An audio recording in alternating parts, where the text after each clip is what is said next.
Friends, welcome to Royal Guidance Centre official YouTube channel. मैं अंकुर द्विवेदी एक बार फिर से आपका अपने चैनल पर स्वागत करता हूं और उम्मीद करता हूं आप सभी लोग स्वस्थ होंगे, अच्छे होंगे। जैसा बच्चों हमने आपसे वादा किया था, हम लोग आरआरबी एनटीपीसी के लिए 100 डे सीरीज को लेकर आएंगे आप सभी के सामने। तो ये 100 डे सीरीज का आज हम लोग का पहला दिन है। अभी आपने 2 से 2:30 के बीच में अभी आपने अपना मैथ्स का पहला लेक्चर देखा और अब आपका अगला जीएस का लेक्चर आएगा। बच्चों, अभी आपने हमारी ज्योग्राफी मेड इजी सीरीज देखा था। ये वीडियो भी ज्योग्राफी मेड इजी का सीरीज का ही पार्ट है, पर हम लोग इसको जो अभी लेके चलेंगे इसको एनटीपीसी के अकॉर्डिंग ही लेके चलेंगे। तो बच्चों, आप सभी लोग इसको कंटिन्यू करिए। पिछली क्लास तक बच्चे हम लोगों ने टाइम जोन, टाइम कैलकुलेशन इसके बारे में पढ़ा हुआ था और लास्ट क्लास में हमने एक आप लोग के लिए क्वेश्चन रखा था। बहुत से बच्चों ने कमेंट बॉक्स पे टाइप किया था कि भैया कौन से देश का टाइम जोन सबसे ज्यादा है। बच्चों ने कमेंट बॉक्स में रशिया रशिया रशिया लिखा था और बच्चों ने ये बात बोली थी कि जो कंट्रीज का एक्सपेंशन ईस्ट से वेस्ट की डायरेक्शन में होता है वो कंट्रीज के लिए टाइम जोन की आवश्यकता ज्यादा पड़ती है। पर बच्चों, इसका आंसर रशिया नहीं है, इसका करेक्ट आंसर है फ्रांस। कैसे है आइए समझते हैं।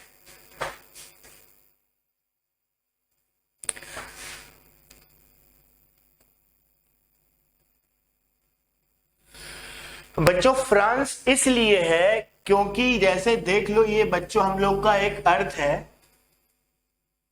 आपको एक बात जान के बड़ी हैरानी होगी, वर्ल्ड में सबसे ज्यादा कॉलोनाइजेशन किया था ब्रिटेन ने और सेकंड नंबर पे था फ्रांस। ब्रिटेन ने जो कॉलोनाइजेशन किया था वो तो छोड़ दिया या कंट्री ने उनको खदेड़ के भगा के अपने आप को इंडिपेंडेंट कर लिया। तो फ्रांस ने जो छोटी छोटी जगह पे कॉलोनाइज किया था, इंडिया के अलावा आज भी वर्ल्ड में उनके पास सबसे ज्यादा कॉलोनीज हैं। इसका मतलब ये हुआ बच्चों, जैसे ये हम लोगों का हुआ एशिया, ये हुआ यूरोप, यहाँ पे है हम लोगों का फ्रांस। वैसे अगर आप फ्रांस को देखेंगे तो फ्रांस तो बहुत छोटा है, पर फ्रांस ने पूरे वर्ल्ड में छोटे छोटे आइलैंड, देश, अलग अलग जगहों पे अपनी कॉलोनीज बना रखी हैं, जिसकी वजह से पूरे वर्ल्ड में फ्रांस को टाइम जोन सबसे ज्यादा रखना पड़ता है। क्योंकि जो पार्ट ये होगा ये भी फ्रांस का हिस्सा है, ये होगा ये भी फ्रांस का हिस्सा है, ये होगा ये भी फ्रांस का हिस्सा है, ये होगा ये भी फ्रांस का हिस्सा है। तो बच्चों, फ्रांस में जो नंबर ऑफ टाइम जोन है वो है 12। तो बच्चों, मेरे सवाल के आंसर था फ्रांस कि वर्ल्ड में कौन सी ऐसी कंट्री है जिसके पास सबसे ज्यादा टाइम जोन है। तो बच्चों, सबसे ज्यादा टाइम जोन होने वाली कंट्री है हम लोगों की फ्रांस। क्या ये बात समझ गए सभी लोग? चलिए, अब एक चीज और बच्चों इंटरेस्टिंग जान लो। बच्चों, आपने सुना होगा ना 10 घंटे 11 घंटे में दिन होती है, 10 घंटे 11 घंटे में रात होती है। पर बच्चों, फ्रांस इकलौता एक ऐसा देश है जहां पे सूर्यास्त कभी नहीं होता। Sun never sets in France. कैसे? फ्रांस का कोई नहीं कोई कॉलोनी किसी ना किसी टाइम पे सन के अंडर रहती है। तो फ्रांस का मतलब एक हिस्सा हमेशा सूरज के अंदर होता है। तो फ्रांस में कभी सनसेट नहीं होता। कभी ऐसा सवाल बनाया जा सकता है कि in which country sun never sets. तो बच्चों याद रखना, फ्रांस में कभी सूर्यास्त नहीं होता। क्लियर हो गया? तो बच्चों, ये बात आपको समझ में आ गई होगी कि फ्रांस के टाइम जोन क्यों सबसे अधिक है। तो ये मेरी लास्ट क्लास का सवाल था। आज की क्लास हम लोग स्टार्ट करते हैं। टाइम जोन के बाद हम लोग का आज का अगला टॉपिक है मोशन ऑफ अर्थ। बच्चों, पिछली क्लास में हम लोग ने टाइम कैलकुलेशन पढ़ा था। अगला टॉपिक आएगा motion of earth. Motion of earth क्या होता है इसको समझते हैं। अगर आपने हमारी पिछली क्लास नहीं देखी है, ज्योग्राफी में डीजी सीरीज का लेक्चर 1 एक बार रिवाइज करिएगा, आपको कई चीजें पता हो जाएंगी। मैं एक बार इसको जल्दी से आपको ओवरव्यू कुछ देना चाहता हूं। ओवरव्यू में क्या रहेगा आइए देखते हैं। बच्चों, मोशन ऑफ अर्थ क्या होता है? बच्चों, मोशन का मतलब होता है, मोशन का अर्थ होता है कि अर्थ कैसे चलती है। तो बच्चों, धरती के 2 मोशन होते हैं। एक मोशन होता है जिसको हम लोग बोलते हैं रोटेशन, और एक मोशन होता है जिसको हम लोग बोलते हैं रिवॉल्यूशन। बच्चों रोटेशन क्या होता है, रिवॉल्यूशन क्या होता है, आइए बारी बारी से समझते हैं। सबसे पहले आइए देखते हैं रोटेशन क्या होता है। बच्चों रोटेशन क्या होता है, धरती अपनी धुरी पर, फिर से धरती अपनी एक्सिस पर 24 घंटे में अप्रॉक्स एक राउंड कंप्लीट करती है। इस एक राउंड के कंप्लीशन को रोटेशन बोलते हैं। क्लियर हो गया सभी को? रोटेशन की जो डायरेक्शन होती है वो वेस्ट से लेके ईस्ट की तरफ होती है। क्लियर हो गया? क्या धरती स्ट्रेट घूमती है? नहीं, टिल्टेड फॉर्म में घूमती है। अर्थ हमेशा टिल्टेड फॉर्म में रोटेट करती है। क्या ये बात क्लियर हुई भैया? समझ सकते हो आप लोग? अर्थ का रोटेशन क्या होता है, वेस्ट डायरेक्शन से ईस्ट डायरेक्शन तक। अब कहोगे सर रोटेशन से क्या होता है? बेटा रोटेशन से होते हैं दिन, रोटेशन से होती है रात। क्लियर हो गया? रोटेशन से होता है हम लोग का दिन, रोटेशन से होती है हम लोगों की रात। समझ गए? तो रोटेशन क्या होता है, धरती अपनी एक्सिस पर वेस्ट से ईस्ट डायरेक्शन में टिल्टेड फॉर्म में घूमती है, इसको रोटेशन बोलते हैं। बच्चों टिल्टेड का एंगल आपको याद होगा, पिछली क्लास में मैंने बताया था 23.5 डिग्री धरती का झुकाव होता है। और इस 23.5 का क्या असर होता है अब हम लोग इस क्लास में इसको समझेंगे। तो आपने रोटेशन का मतलब समझ लिया क्या होता है? ठीक। अब हम लोग अगला देखते हैं रिवॉल्यूशन। रिवॉल्यूशन क्या होता है आइए हम लोग समझते हैं।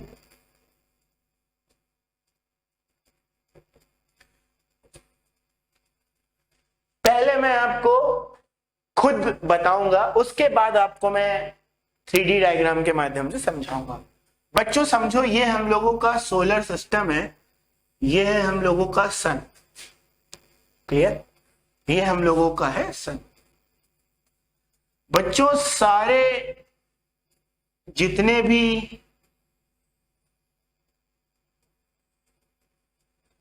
प्लैनेट्स होते हैं सब सन के चारों तरफ रिवॉल्यूशन करते हैं, चक्कर लगाते हैं। तो इसमें से एक हम लोग की अर्थ भी है, वो भी सन के चारों तरफ चक्कर लगाती है, लगाती है, लगाती है। तो सन के चारों तरफ चक्कर लगाने को हम लोग रिवॉल्यूशन बोलते हैं। फिर से, सन के चारों तरफ चक्कर लगाने को रिवॉल्यूशन बोलते हैं। अब बच्चों आपके दिमाग में एक क्वेश्चन आ रहा होगा। क्वेश्चन क्या है? मेंटोस की बत्ती जली होगी, ट्यूबलाइट जली होगी कि सर जब से धरती बनी धरती रोटेट क्यों करती है? जब से धरती बनी धरती में रिवॉल्यूशन क्यों होता है? तो बच्चों एक चीज समझना, न्यूटन्स के जितने भी लॉ हैं बच्चों वो हम लोग की अर्थ पे अप्लाई होते हैं, अर्थ के बाहर अप्लाई नहीं होते। फिर से, न्यूटन्स के जितने लॉ हैं वो हमारे अर्थ पर अप्लाई होते हैं, हमारे अर्थ के बाहर अप्लाई नहीं होते। ऐसा क्यों नहीं होते? क्योंकि अर्थ के अंदर ग्रेविटेशनल फोर्स होती है, अर्थ के बाहर ग्रेविटेशनल फोर्स नहीं होती। जहां ग्रेविटेशनल फोर्स होगा वहीं न्यूटन के लॉज अप्लाई होंगे। क्लियर हो गया? अब होता क्या है बच्चों, जैसे ही हम लोग अर्थ के एटमॉस्फेयर के बाहर चले जाते हैं, फिर से जैसे ही हम लोग अर्थ के बाहर चले जाते हैं, एटमॉस्फेयर के बाहर चले जाते हैं, वहां हम लोगों का ग्रेविटेशन कुछ होता नहीं है, हम लोग फ्री में उड़ते रहते हैं। हम लोग फ्री में क्या होते हैं? उड़ते रहते हैं। तो अभी मैंने एक लाइन बोली जैसे न्यूटन के लॉज, तो मैं इसको थोड़ा करेक्ट करना चाहूंगा, ये न्यूटन के लॉज नहीं, हम लोग का ग्रेविटेशनल फोर्स है जो अप्लाई नहीं होता। न्यूटन के लॉज तो अप्लाई होते हैं, फर्स्ट लॉ भी होता है, सेकंड लॉ भी होता है, थर्ड लॉ भी होता है, तो इस बात को मैं थोड़ा सॉरी बोलता हूँ कि न्यूटन्स के लॉ तो अंतरिक्ष में अप्लाई होते हैं, हर जगह अप्लाई होते हैं, पर ग्रेविटेशनल फोर्स हम लोग की नहीं होती। तो बच्चों याद करो, मेरी पहली क्लास मैंने आपको बिग बैंग थ्योरी के बारे में बताया था। बिग बैंग थ्योरी में हमने आपको बताया था सारे प्लैनेट्स जब बने थे, फिर से सारे प्लैनेट जब से बने हैं वो तब से जिस मोशन में है वो तभी से आज मोशन को फॉलो कर रहे हैं। मतलब समझिए फिर से, अर्थ के वायुमंडल के बाहर आप जैसे निकलते हैं, आप किसी चीज को एक स्पीड से फेंक दीजिए, फिर से किसी चीज को एक स्पीड से आप फेंक दीजिए, वो जिंदगी भर उसी स्पीड से जाती रहेगी, वो कहीं स्टॉप नहीं होगी। एक बार आप रोक दीजिए तो जब तक उसको कोई पुश नहीं करेगा वो अपनी जगह से बढ़ेगी नहीं। ये हम लोगों के एटमॉस्फेयर के अंदर होता है। जो चीज जिस डायरेक्शन में होती है, यानी न्यूटन का फर्स्ट लॉ, वो उसी डायरेक्शन में चलती रहती है, चलती रहती है, चलती रहती है, जब तक उसमें एक्सटर्नल फोर्स नहीं लगाया जाता। तो बच्चों जब से बिग बैंग थ्योरी बनी है, जब से हम लोग का स्टार्स, प्लैनेट, मून ये सब बना है, तब से ये जो कर रहा है वो करता जा रहा है। अब ये रुकेगा कैसे? अब किसी में दम हो तो एक्सटर्नल फोर्स लगा के धरती को रोक ले। अगर रोक सकता है तो आप शक्तिमान बन जाओगे और हम लोग की धरती रुक जाएगी। तो रोटेशन और रेवोल्यूशन कब से हो रहा है? जब से धरती बनी है। कब तक चलता रहेगा? जब तक धरती रहेगी या इसको कोई एक्सटर्नल फोर्स आके रोक नहीं देती। क्या इंसान कर सकता है? मेरे हिसाब से तो अभी 1000 लाख साल तक तो नहीं कर सकता। हाँ, कल को आप लोग देखते हो ना, एलियंस आजकल बहुत मार्केट में ट्रेंड कर रहे हैं, तो हाँ कोई एलियंस आया, उन्होंने कोई इतनी बड़ी स्पेसशिप बना ली कि वो अर्थ को स्टॉप कर दें, तो भैया वो कर सकते हैं। पर अभी तो हाल फिलहाल अर्थ के रोटेशन और अर्थ के रेवोल्यूशन को कोई रोक नहीं सकता। बच्चों एक और इंटरेस्टिंग चीज आपको बताता हूँ। बच्चों आपने सुना होगा हमारी धरती से मार्स के लिए, जुपिटर के लिए, सैटर्न के लिए शिप्स भेजे जाते हैं, मानी रॉकेट्स भेजे जाते हैं, स्पेसशिप। अब बच्चों आप सोचते होंगे कि सर उसका एवरेज कितना होगा? मतलब अगर आप कैलकुलेट करो तो अर्थ से जुपिटर और इन सब की दूरी लगभग करोड़ किलोमीटर में होती है। और अभी आप, और एक चीज आप बताओ, क्या रास्ते में कहीं पेट्रोल पंप पड़ता है? आप अपनी कार से तो धरती के 50 चक्कर लगा सकते हो, अगर रोड बनी हो, जगह जगह पेट्रोल पंप हो तो आप लगा सकते हो। पर हम लोग का जो स्पेसशिप ट्रेवल करता है बच्चों, वो तो रास्ते में कहीं पेट्रोल पंप भी नहीं होता। तो सोचो कि ये 1 करोड़ किलोमीटर, 2 करोड़ किलोमीटर की डिस्टेंस 2 साल 3 साल में कैसे कवर करता है, कितना फ्यूल होता है उनके पास। तो बच्चों उसमें कोई रॉकेट साइंस नहीं है, इसमें न्यूटन का थर्ड लॉ यूज किया जाता है। न्यूटन का थर्ड लॉ क्या होता है? जैसे ही हम लोग का स्पेसशिप हम लोग के ब्रह्मांड के बाहर निकलता है, उसको जिस प्लैनेट पर जाना है उसकी ट्रेजेक्टरी को फॉलो करके स्पेसशिप को मैक्सिमम लिमिट तक एक्सिलरेट कर दिया जाता है। अभी तक जो मैक्सिमम स्पीड बनाई गई है वो है 27,000 kilometre per hour. Maximum speed पे एक्सिलरेट करने के बाद उसका इंजन ऑटोमेटिक ऑफ हो जाता है। जैसे ही इंजन ऑफ हुआ, अब उसका फ्यूल कंजम्पशन नहीं हो रहा है, पर स्पेसशिप की स्पीड 27,000 किलोमीटर पर आवर्स की स्पीड बनी हुई है। और जब तक वो उस प्लेनेट के पास नहीं पहुंचेगा तब तक इसी स्पीड से वो एक्सेलरेट होता चला जाएगा, एक्सेलरेट होता चला जाएगा। बच्चों अब क्या होगा? अब कहते हो सर रुकेगा कैसे? अभी आपने देखा था ना, अपना चंद्रयान था, वो मार्स में जाके, सॉरी चंद्रमा में जाके फेल हो गया था। चंद्रमा में जाके कैसे फेल हो गया था? उसको चंद्रमा की तरफ करके एक्सेलरेट तो कर दिया गया, पर जब वो मून के पास पहुंचा तो वो इंजन दोबारा स्टार्ट नहीं हो सका। अब कह दो सर इंजन क्यों स्टार्ट करते, वो तो मोशन में था। बच्चों समझो ऐसे, हम लोग की ये अर्थ है, ये हम लोग का मून है, यहां से स्पेसशिप गया, स्पेसशिप जा रहा है, यहां पे इसने इंजन ऑफ कर दिया। अब बच्चों जैसे ही वो मून के चारों तरफ पहुंचेगा और अगर अपनी स्पीड को कम नहीं करेगा तो बच्चों ये तो मून से टकरा जाएगा, और टकरा के क्या करेगा? डिस्ट्रॉय हो जाएगा। यही हम लोग के चंद्रयान के साथ हुआ था। चंद्रयान का इंजन को दोबारा स्टार्ट करना था ताकि इसको रिवर्स डायरेक्शन में एक्सेलरेट किया जा सके। बच्चों, यूनिवर्स में खाली न्यूटन का थर्ड लॉ अप्लाई होता है आगे और पीछे जाने के लिए। अगर आपको आगे जाना है तो अपने आप को पीछे पुश करो, अगर आपको पीछे जाना है तो अपने आप को आगे पुश करो। तो जैसे ही हम लोग का चंद्रयान चंद्रमा के पास पहुंचा था, वहां पे उसको रिटार्ड होना था, उसको इंजन स्टार्ट करके रिवर्स डायरेक्शन में अपना थ्रस्ट लगाना था ताकि वो स्टॉप हो जाए। वो अपना इंजन स्टार्ट नहीं कर पाया, कुछ सेंसर्स में प्रॉब्लम आ गई थी, जिसकी वजह से हम लोग का चंद्रयान जैसे ही मून के ग्रेविटेशनल फील्ड में पड़ा, बहुत स्पीड से लगभग 20,000 किलोमीटर पर आवर की स्पीड से वो मून से जाके टकरा गया और वो डिस्ट्रॉय हो गया। अब आप कहोगे सर ये इंजन स्टार्ट और ऑफ कैसे होते हैं? बच्चों, ये जो हम लोग का स्पेसशिप होता है ये पूरा ऑटोमेटिक होता है, प्रोग्राम्ड होता है। यही काबिलियत होती है हम लोग के इसरो के साइंटिस्ट लोगों की, वो उसको किस तरीके से डिजाइन करते हैं। जितना अच्छा डिजाइन किया जाएगा उतना अच्छा हम लोग का स्पेसशिप ट्रैवल करेगा। पर चलिए कोई नहीं, हम लोग का इसरो ने अच्छा प्रयास किया था। उम्मीद करते हैं 2022 में हम लोग दोबारा से एक सक्सेसफुल चंद्रयान अंतरिक्ष तक भेज पाएंगे। तो ये तो थी बच्चों कुछ एक्स्ट्रा बात कि अंतरिक्ष में क्या होता है, कैसे वर्क होता है। तो आपको बच्चों ये सब चीज समझ में आ गई होगी कि रोटेशन और रेवोल्यूशन, फिर से रोटेशन और रेवोल्यूशन क्यों होता है। मतलब जब से धरती बनी है, from the Inception of earth, तब से रोटेशन एंड रेवोल्यूशन हो रहा है। कब रुकेगा पता नहीं। कैसे पॉसिबिलिटी है अगर आप शक्तिमान बन के बाहर से अर्थ को पकड़ लो। क्या ये बात सभी को समझ में आई? चलिए हम लोग आगे चलते हैं। अभी हम लोग ने रोटेशन से पढ़ा क्या होता है, अब हम लोग देखते हैं रिवॉल्यूशन से क्या होता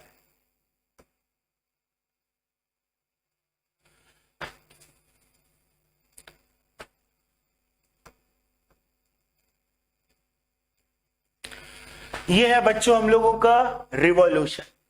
देखो हम लोग की अर्थ है, ये चारों तरफ चक्कर लगा रही है सूरज के, इस तरीके से घूम रही है। तो बच्चों ये रिवॉल्यूशन से होता क्या है, याद रखना। रिवॉल्यूशन से मौसम यानी वेदर, रिवॉल्यूशन से मौसम यानी वेदर परिवर्तन होता है। रिवॉल्यूशन से डे एंड नाइट में वेरिएशन आता है। रिवॉल्यूशन से क्या होगा, डे एंड नाइट में वेरिएशन होता है। डे एंड नाइट में वेरिएशन का मतलब क्या होता है, दिन बड़ा रात छोटी। बच्चों ये तो कॉमन सेंस की बात है, जैसे जैसे मौसम होगा चेंज होगा, हम लोग के दिन और रात बदलते जाते हैं।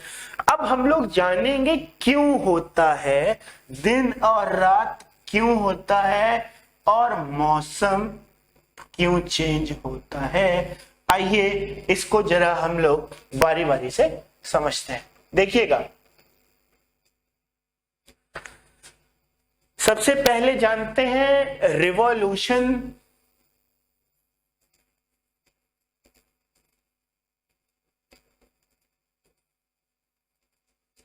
रिवॉल्यूशन से मौसम कैसे आते हैं। बच्चों याद करो हमारी पहली क्लास,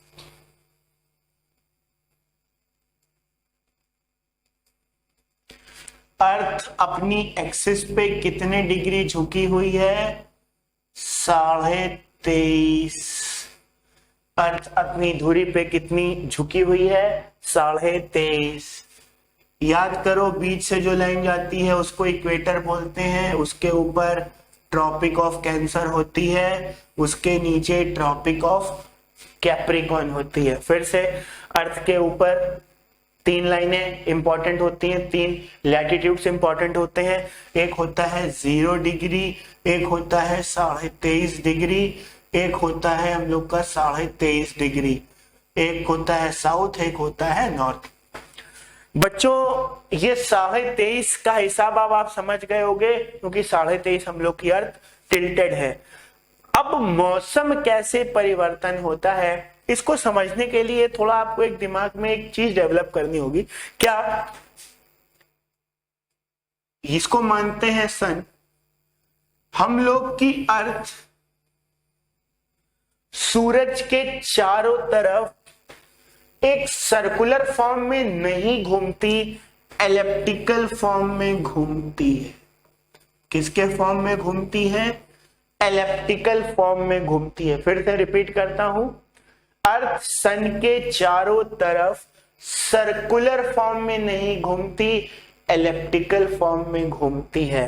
ठीक, जिससे एक बार धरती सूरज से सबसे दूर होती है, एक बार धरती सूरज से सबसे पास होती है।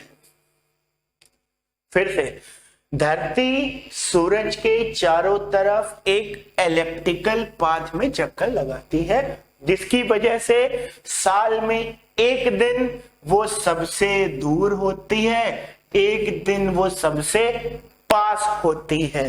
तो याद रखना, जब पास होती है, पास को बोलते हैं पेरिहेलियन, जब दूर होती है तो इसको बोलते हैं एपीहीलियन। अब हिंदी मीडियम वाले बोलेंगे मेरे भाई, कहोगे सर जी पेरिहीलियन और एपीहीलियन का हिंदी अर्थ क्या होता है? हिंदी अर्थ जो होता है, जो हम लोग समझेंगे बाद में, पहले पेरिहीलियन और एपीहीलियन का मतलब समझते हैं। देखिएगा,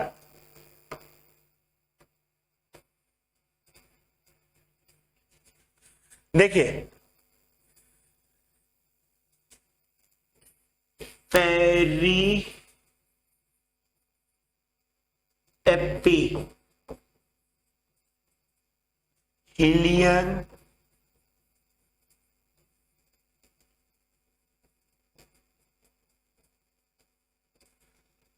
पेरी का मतलब होता है पास, एपी का मतलब होता है दूर।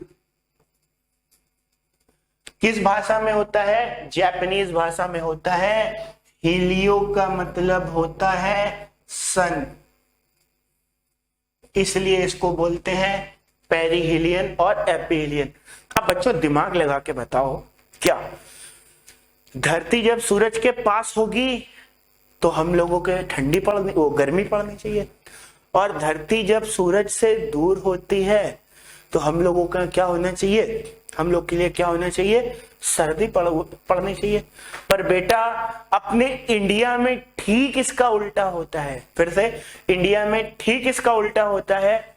जब पेरिहीलियन होता है तब इंडिया में ठंडी पड़ रही होती है, जब एपीहीलियन होता है तब इंडिया में गर्मी पड़ रही होती है। उसका जवाब आपको अगली स्लाइड में मिलेगा, उसका जवाब ये टिल्टेशन देगा। बस बच्चों आपको दिमाग में ये चीज बसानी है, क्या हम लोग का इंडिया कहां पे पाया जाता है? हम लोग का इंडिया कहां पे पाया जाता है? फिर से समझिए,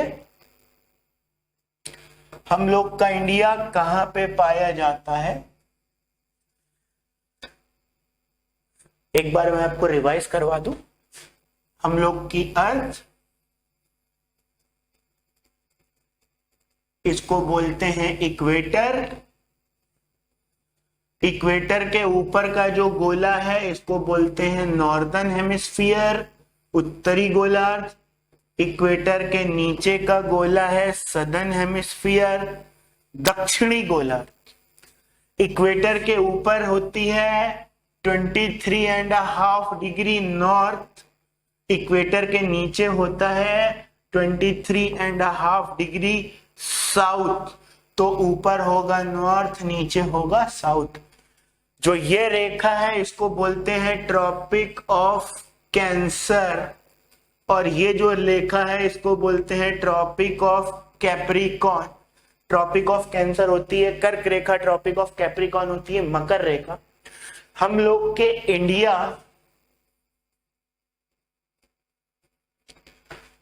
ट्रॉपिक ऑफ कैंसर से पास होता है। हम लोगों का इंडिया ट्रॉपिक ऑफ कैंसर से पास होता है। अब आप लोग के लिए एक होमवर्क है, होमवर्क ये है इंडिया के कितने स्टेट्स से ट्रॉपिक ऑफ कैंसर पास होती है, आपको उनका नाम भी बताना है, नीचे कमेंट बॉक्स में आपको लिखना है। तो आपको ये बात समझ में आ गई, इंडिया उत्तरी गोलार्ध में पाया जाता है। फिर से, इंडिया उत्तरी गोलार्ध यानी नॉर्दर्न हेमिस्फीयर में पाया जाता है। क्लियर हो गया सभी को? चलिए एक चीज और समझिए, क्या एक एग्जाम्पल से समझते हैं। आपको एक एग्जाम्पल देता हूं।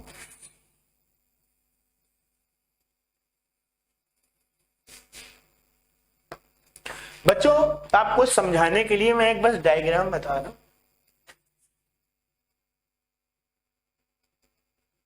ये ट्रॉपिक ऑफ कैंसर, ये इक्वेटर,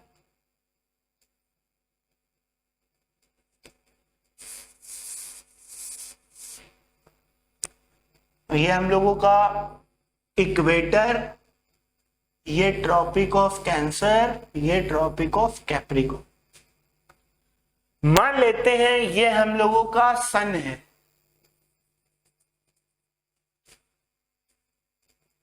मान लेते हैं हम लोगों का सन किसी टाइम यहां पे है, मान लेते हैं हम लोगों का सन किसी टाइम यहां पे। तो बच्चों आपको 4 डेट सबसे पहले याद करनी पड़ेगी। 4 डेट क्या है, इसको ऐसे याद करिए, मैं इधर साइड में लिख देता हूं। 21, 23, 22, 3, 6, 9, 12। अब थोड़ा बच्चों दिमाग लगाओ, कॉमन सेंस लगाओ। अब इसको डेट को याद करने का सिंपल लॉजिक याद करते हैं। हम आपसे बस अभी समझा रहे हैं, अभी किस दिन क्या होता है अभी मैं नहीं बता रहा। साल के किसी दिन सूरज इक्वेटर के ऊपर 90 डिग्री का एंगल बनाता है। कैसे बनाता है आगे मैं डायग्राम में दिखाऊंगा, बस अभी समझिए। साल के किसी दिन सूरज 90 डिग्री का एंगल बनाता है इक्वेटर पे। साल के किसी दिन सूरज ट्रॉपिक ऑफ कैंसर पर 90 डिग्री का एंगल बनाता है। तीसरा, साल के किसी दिन सूरज ट्रॉपिक ऑफ कैप्रिकॉर्न पर 90 डिग्री का एंगल बनाता है। ट्रॉपिक ऑफ कैंसर थी 23.5 डिग्री नॉर्थ, ये थी 0, ये थी 23.5 डिग्री साउथ। यहां अब आपको 2 चीज पता चलेगी। क्या? 23.5 के ऊपर कभी सूरज 90 डिग्री का एंगल नहीं बनाता। 23.5 डिग्री साउथ के नीचे कभी सन 90 डिग्री का एंगल नहीं बनाता। समझ में आ गया? इसीलिए एक लाइन बोली जाती है, sun never goes beyond the tropics. This means that कि आपका जो सन होता है वो कभी ट्रॉपिक्स के ऊपर नहीं 90 डिग्री का एंगल बनाता, वो साल भर ट्रॉपिक्स के बीच में घूमता रहता है। एक बात समझ में आ गई? अभी किसी दिन अभी आपको मैं बता दूं, एक कॉमन सेंस और लगाइए, इसको एक एक्सपेरिमेंट की तरीके लीजिएगा। आप लोग एक एक्सपेरिमेंट करिएगा, आपने किया होगा, आप जानते होंगे, पर मैं एक एक्सपेरिमेंट आप करिएगा। बच्चों एक टॉर्च ले लेना, एक हाइलोजन ले लेना, 500 वाट वाला जो शादियों में लगा होता है, ठीक। एक हाइलोजन को अपने सीधे सर के ऊपर लगा लेना। कहां लगाना? सर के ऊपर। ऐसे ये हो गया 90 डिग्री, इस तरीके से अगर आपको दिख रहा हो ये 90 डिग्री। और एक बार हाइलोजन अपने से दूर लगा लेना, थोड़ा सा दूर लगा लेना, वो ऐसे होगा, एक बार इस तरीके से होगा, एक बार ऐसे होगा। 90 डिग्री तो एंगल समझते ही हो, सीधे ऊपर, जैसे मेरे ऊपर ये लाइट सेल नहीं है, 90 डिग्री एंगल, 90 डिग्री एंगल के इधर जाएंगे तो एंगल बदल जाएगा।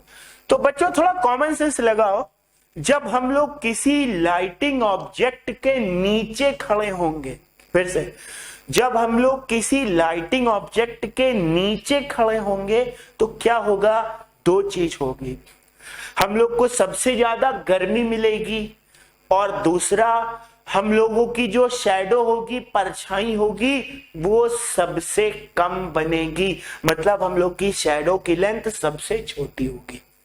मैं फिर से बोलता हूं, जैसे ही हम लोग किसी लाइटिंग ऑब्जेक्ट के नीचे खड़े होते हैं तो हम लोगों की जो सन की शैडो है वो सबसे छोटी बनेगी और जो हम लोग को एनर्जी मिलेगी वो सबसे ज्यादा मिलेगी।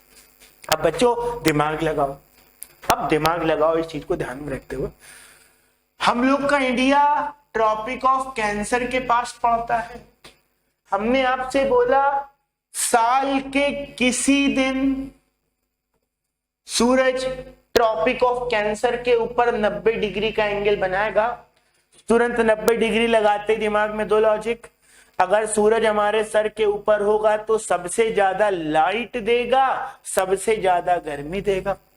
तो याद करो अपने इंडिया में सबसे गर्म सीजन कौन सा होता है? दिमाग लगाओ, इसमें से 3, 6, 9, 12 में से सबसे ज्यादा गर्मी कब पड़ती है? 21/6 को पड़ती है। ऑप्शन में तो 21 ही 6 आता है। तो मतलब 21 जून को सूरज ट्रॉपिक ऑफ कैंसर यानी कर्क रेखा पर 90 डिग्री का एंगल बनाता है।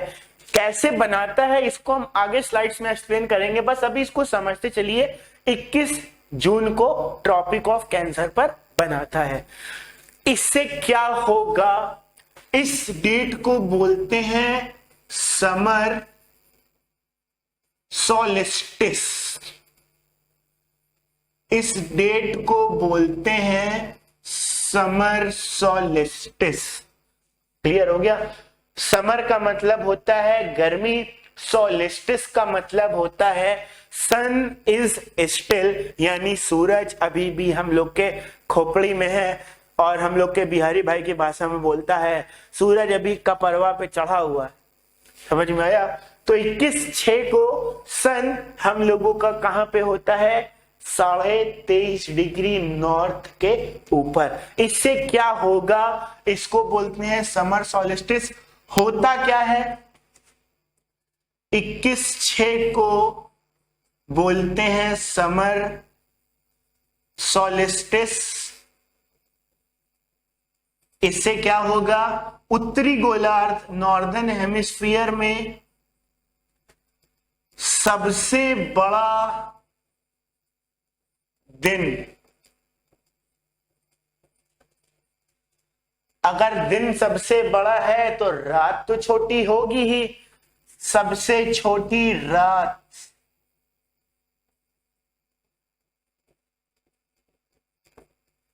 नॉर्दर्न हेमिस्फीयर में सबसे बड़ा दिन, नॉर्दर्न हेमिस्फीयर में सबसे छोटी रात। तीसरा नॉर्दर्न हेमिस्फीयर में सबसे छोटी परछाई, स्मॉलेस्ट शैडो। बच्चों ये क्वेश्चन याद रखिएगा, ये कई बार आपके एग्जाम में पूछा गया है। इवन यूपीएससी प्रीलिम्स में पूछा गया है इसके ऊपर। यूपीएससी प्रीलिम्स में तो सिचुएशन बेस्ड क्वेश्चन आते हैं कि एक डेट को ये ऐसे हो रहा है, एक डेट को ये हो रहा है, तो आपको ऑब्जर्व करके बताना है तो कैलेंडर में क्या तारीख होगी। अभी हम यूपीएससी पे फोकस नहीं कर रहे हैं, अभी हम लोग एनटीपीसी पे फोकस कर रहे हैं। तो एनटीपीसी के स्तर का कैसे सवाल बनेगा? एनटीपीसी के स्तर से सवाल बनेगा कि मुंबई में एक मैदान में साल के किसी दिन कुछ खिलाड़ी क्रिकेट खेल रहे थे, मैदान में खेल रहे थे, और उन्होंने पाया कि आज उनकी जो परछाई बन रही है मैदान में वो आज सबसे छोटी बन रही है। तो बताएं वो कौन सा दिन रहा होगा, कौन सा महीना रहा होगा, कौन सा डेट रहा होगा? तो बच्चों याद रख लो, जब कोई लाइटिंग ऑब्जेक्ट सर के ऊपर होगा तो परछाई सबसे छोटी बनेगी। परछाई सबसे छोटी बनेगी यानी लाइटिंग ऑब्जेक्ट सर पर है। लाइटिंग ऑब्जेक्ट सर पर है तो सबसे ज्यादा गर्मी। सबसे ज्यादा गर्मी कब होगी? जब लाइटिंग ऑब्जेक्ट सर पे होगा। तो सबसे ज्यादा लाइट, सबसे ब्राइट लाइट, ज्यादा समय तक लाइट। क्लियर हो गया? ठीक, एक ऑप्शन आपका कट गया 21/6। चलिए अब अब हमने बोला साल में किसी दिन सूरज, फिर से मैं अगली स्लाइड ले लेता हूं, ये भर गई। साल के किसी दिन सूरज इक्वेटर पर 90 डिग्री का एंगल बना रहा है। आपके 4 ऑप्शन हमने लिखे थे, 21 3 21 6 कट गया पिछली साइड में, अब बचा 23 9 21 21 23 और 22 12। अब बचे आपके 3 ऑप्शन। बच्चों एक चीज बताओ, अगर लाइटिंग ऑब्जेक्ट हम लोग के सर पे होगा तो गर्मी होगी, और लाइटिंग ऑब्जेक्ट हम लोग से दूर होगा तो हम लोग के पास गर्मी होगी, ठंडी होगी, सॉरी। एक चीज थोड़ा कॉमन सेंस बच्चों अपने दिमाग में बैठा लो, क्या हम लोग के ब्रह्मांड में, हम लोग की फिजिक्स में 2 डेफिनेशन कभी एग्जिस्ट नहीं करती। एक डेफिनेशन होती है कोल्डनेस, एक डेफिनेशन होती है डार्कनेस। कोल्डनेस की अपनी डेफिनेशन नहीं होती, हम लोग उसको हीट के फॉर्म में बताते हैं। डार्कनेस की अपनी डेफिनेशन नहीं होती, उसको हम लोग लाइट के फॉर्म में बताते हैं। हम लोग का कोल्डनेस क्या होता है?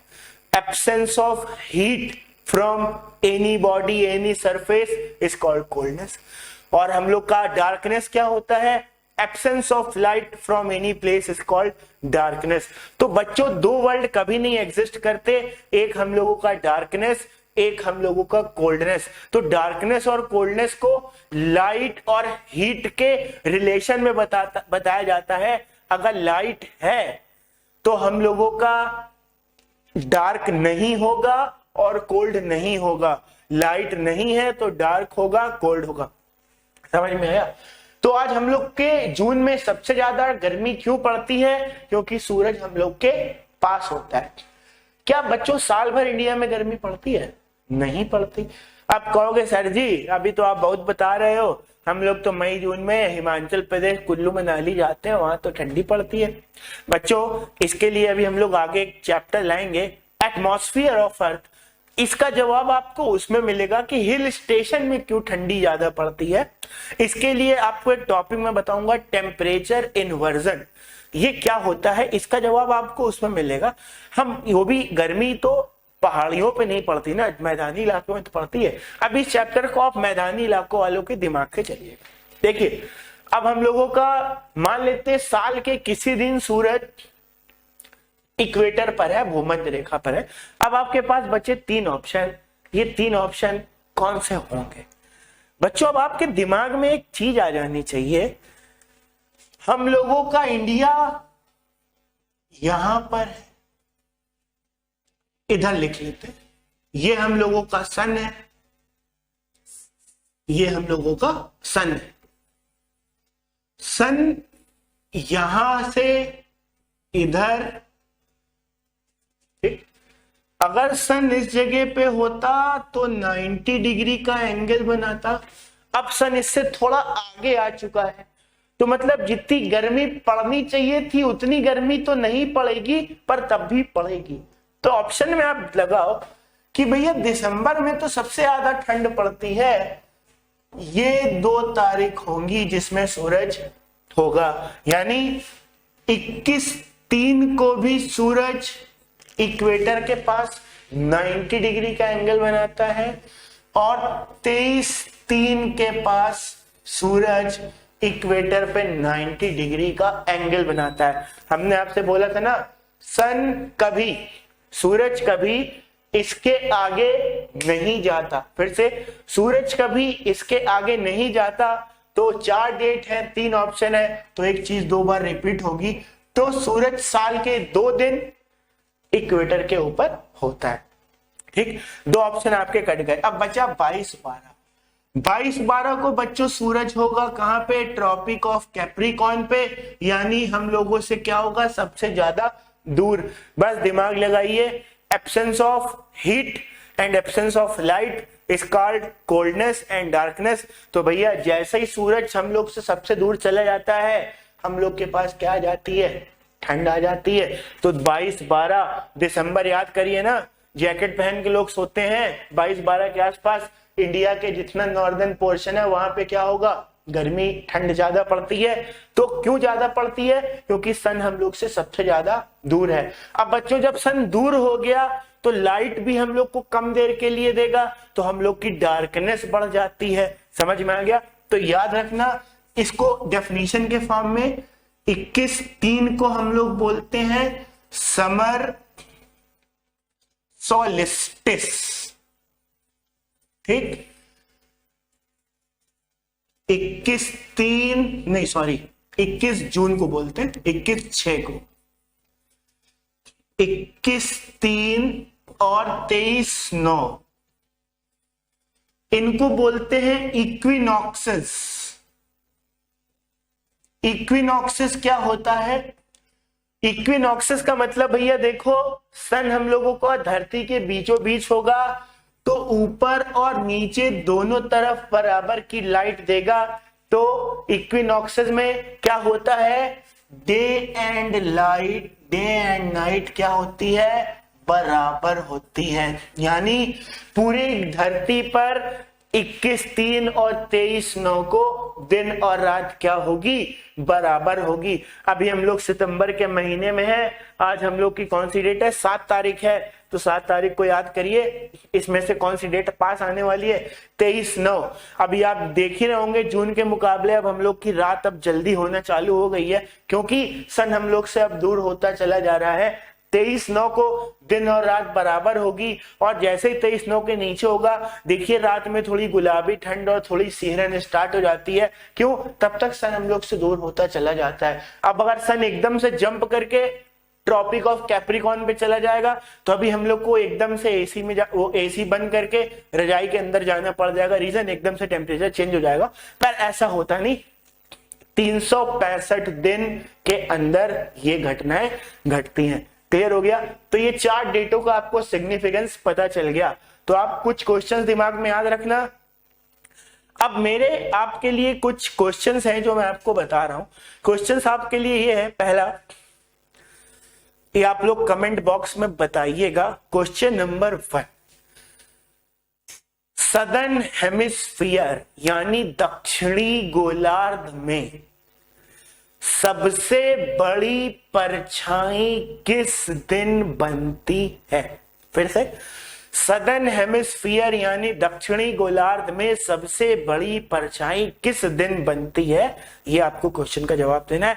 दूसरा सवाल, नॉर्दर्न हेमिस्फीयर में सबसे छोटी परछाई किस दिन बनती है? नॉर्दर्न हेमिस्फीयर में सबसे स्मॉलेस्ट शैडो किस दिन बनती है? ये आपको हम लोगों को बताना है। क्लियर हुआ सभी को? तो ये रिवॉल्यूशन के कुछ पार्ट थे। अब हम लोग देखते हैं कि ऐसा कैसे हो जाता है। इसको समझते हैं कुछ स्लाइड से। ये देखिए, स्लाइड में अभी हमने आपको बताया था पेरिहीलियन एपिहीलियन। तो देखिए 3 जनवरी को हम लोगों का क्या होता है? पेरिहीलियन। अभी बच्चों हमने आपको बताया था, जब धरती सूरज से सबसे पास होती है, कितनी होती है? 14.73 मिलियन किलोमीटर्स पे होती है। तो हम लोगों का पेरिहीलियन होता है। कब होता है? 3 जनवरी को। बच्चों 3 जनवरी को कैसा मौसम होता है? ठंड होती, गर्मी होती है?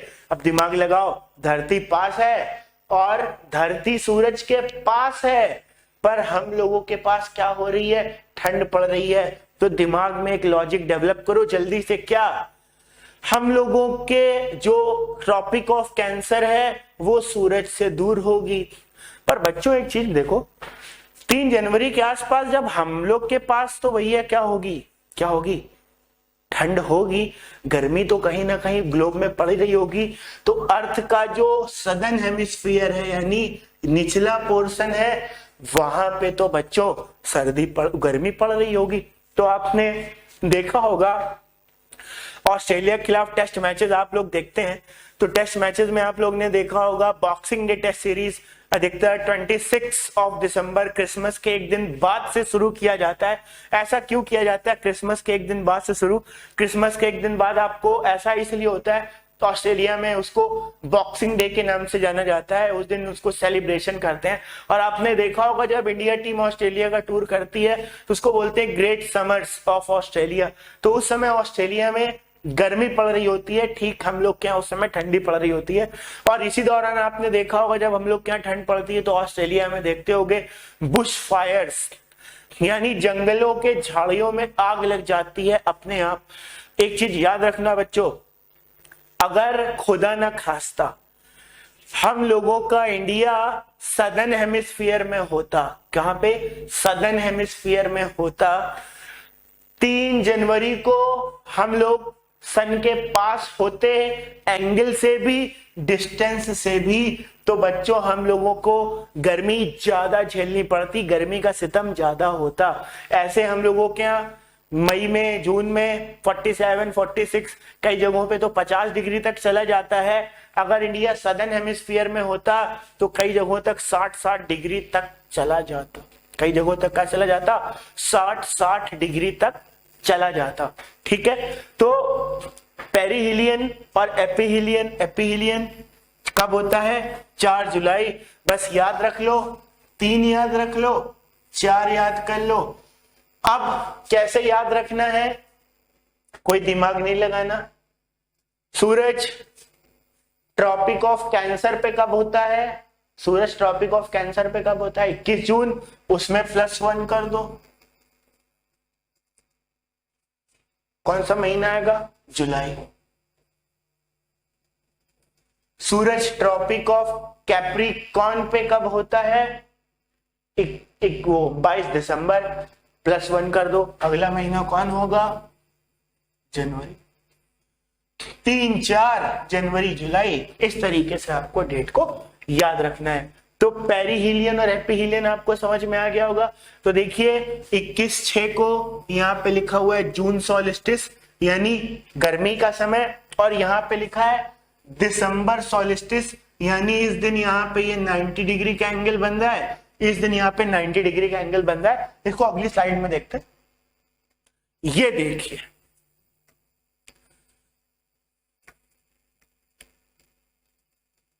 मैं आपको बड़ा कर देता हूं आपके लिए।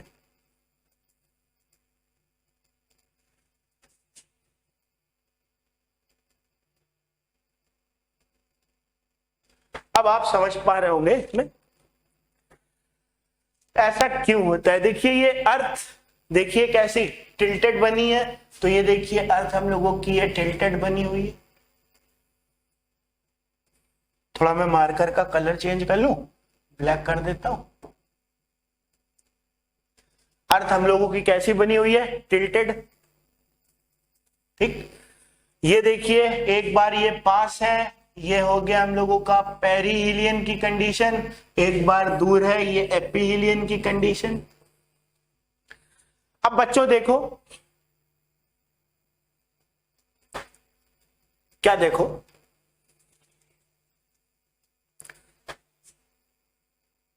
इस जगह पर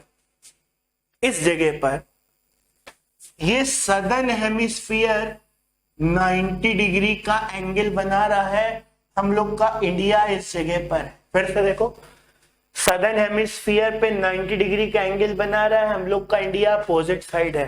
पर यहां पे देखो सन 90 डिग्री का एंगल यहां से बना रहा है, ये यहां से सबसे दूर है। तो क्या होता है, जैसे ही हम लोगों का दिसंबर आएगा, ट्रॉपिक ऑफ कैप्रिकॉर्न सूरज के सामने आ जाएगी, जैसे जून आएगा ट्रॉपिक ऑफ कैंसर आ जाएगी, सूरज जहां पे होगा वहीं पे बड़ा दिन, वहीं पे रात। तो देखो ये क्रम कैसे स्टार्ट होता है, हम लोग मार्च से स्टार्ट करते हैं। मार्च को देखिए सूरज इक्वेटर पर है, दोनों जगह पे दिन और रात क्या होती है, बराबर होती है।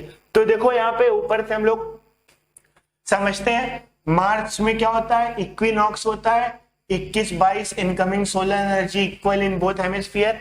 21 और 22 मार्च को दोनों गोलार्धों में सूर्य से जो विकिरण आती है वो बराबर होती है। मार्च के बाद हम लोगों का क्या आता है, जून आता है। जून को ट्रॉपिक ऑफ कैंसर ऊपर हो जाती है, इसको बोलते हैं जून सॉलिस्टिस। 21-22 को incoming solar energy greatest in northern hemisphere.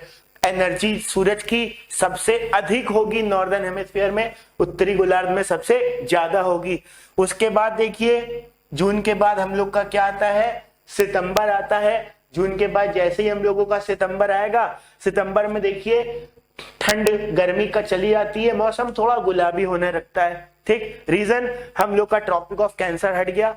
अब जैसे ही आगे चलते हैं हम लोगों का दिसंबर आता है, हम लोग का पार्ट सन से हट जाता है, ट्रॉपिक ऑफ कैप्रिकॉर्न आ जाती है, तो वहां पे गर्मी ज्यादा पड़ती है। लिखा जाता है December solstice, incoming solar energy greatest in southern hemisphere. और सितंबर इक्विनॉक्स यानी 21 और 22 सितंबर को इनकमिंग सोलर रेडिएशन पूरे गोलार्ध में क्या होती है, बराबर होती है। सभी को क्लियर हो गई ये बात। एक अगला डायग्राम देखिए,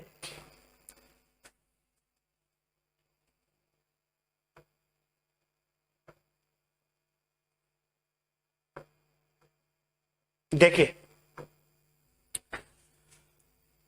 मौसम की ऋतुएं भी कैसे आती हैं, ये आपने इस डायग्राम में समझ लिया था कि मौसम की ऋतुएं कैसे परिवर्तित होती हैं। विंटर्स कब आता है, समर कब आता है, स्प्रिंग कब आता है, ये सारी चीजें अभी तक आपने समझ ली थी। अब एक चीज और जान लो, ये आप लोग के लिए एक्स्ट्रा ज्ञान है, ये आप लोग के लिए एक्स्ट्रा ज्ञान है। एक्स्ट्रा ज्ञान ये है, नोट करके लिख लेना, स्क्रीन को पॉज करके लिख लेना। क्या आपके लिए कुछ टिडबिट्स हैं, कुछ पॉइंटर पॉइंट्स हैं इंपॉर्टेंट। सबसे पहला 90 degree north and 90 degree south,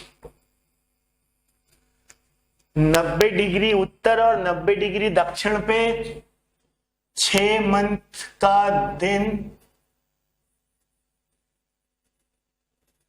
6 month का नाइट, 6 महीने का दिन और 6 महीने की रात होती है। दूसरा, हम लोग जैसे जैसे इक्वेटर से ऊपर या नीचे जाते हैं, इस बात को बड़े दिमाग से सुनिएगा, जैसे जैसे हम लोग इक्वेटर से ऊपर या इक्वेटर से नीचे जाते हैं, गर्मियों में दिन बड़ा, सर्दियों में रात छोटी, इसका डिफरेंस बढ़ता चला जाता है। इसको एक एग्जाम्पल से समझते हैं। एग्जाम्पल से कैसे समझते हैं, इक्वेटर पे साल में लगभग 12 घंटे का एवरेज डे लाइट होती है, 12 घंटे दिन होगा, 12 घंटे रात होगी।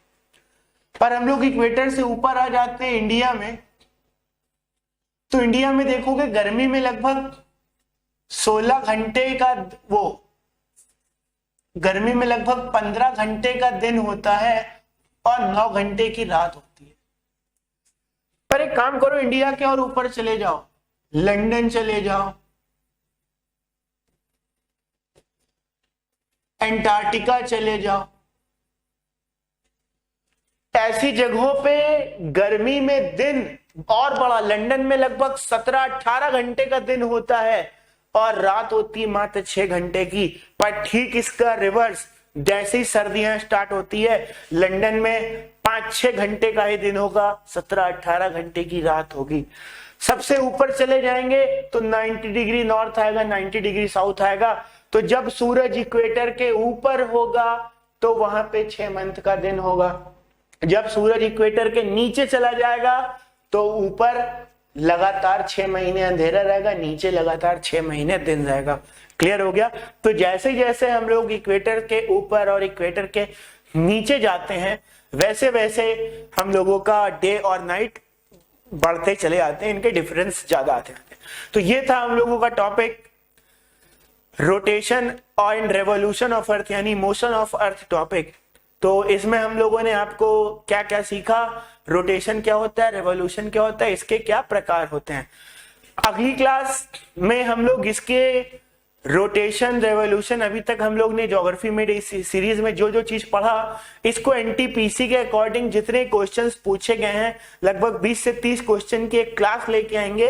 तो उसके बाद हम लोग अपना अगला टॉपिक एटमॉस्फेयर ऑफ अर्थ को लेके आएंगे। समझ में आ गया सभी को? तो ये ज्योग्राफी में डीजी सीरीज और 100 डे सीरीज की कंबाइंड क्लास थी। तो मिलते हैं आप सभी से हम लोग अगली क्लास में। मैं उम्मीद करता हूं कि आपने इस बड़ा अच्छे से समझा होगा। तब तक के लिए थैंक यू, नमस्कार, जय हिंद।